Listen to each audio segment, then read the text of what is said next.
ആരായി ഹിന്ദു? ഏത് പുരാണത്തിലാ ഹിന്ദു എന്ന് പറഞ്ഞിട്ടുള്ളത്? മഹാഭാരതത്തിലോ രാമായണത്തിലോ അതോ ഉപനിഷത്തുകളിലോ? ഏത് ഗ്രന്ഥത്തിലാ ഹിന്ദു എന്ന് എഴുതിയിട്ടുള്ളത്?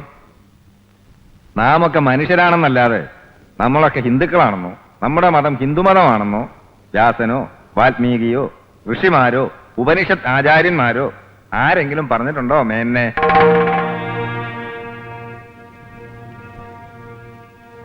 സിന്ധു നദിയുടെ തീരത്ത് താമസിക്കുന്ന ആൾക്കാരെ അൽ ഹിന്ദ് എന്ന് ആദ്യം വിളിച്ചത് പേർഷ്യക്കാരാ. അത് ഇവിടുത്തെ ക്ഷത്രിയനെയോ ബ്രാഹ്മണനെയോ വൈശ്യനെയോ ശൂദ്രനെയോ കണ്ടോണ്ടല്ല, നായരെയും നമ്പൂരിയെയും മേനോനെയും പട്ടരെയും കണ്ടുകൊണ്ടുമല്ല.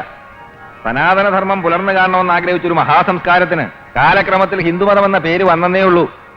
ആ അർത്ഥത്തിൽ ഒരു ഹിന്ദു എന്ന് പറയുന്നതിൽ എനിക്ക് അഭിമാനമുണ്ട്. കാരണം ഈ മതമാണല്ലോ ആദിശങ്കരനും വിവേകാനന്ദനും ശ്രീനാരായണ ഗുരുവിനും ജന്മം കൊടുത്തത്.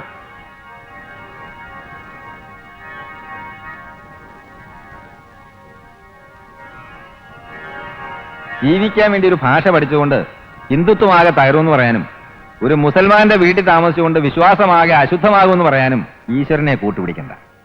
ഈശ്വരൻ അങ്ങനെ ഏതെങ്കിലും ഒരു സ്ഥലത്ത് സ്ഥിരമായി വീട് കെട്ടി താമസിക്കുന്ന ആളുമല്ല.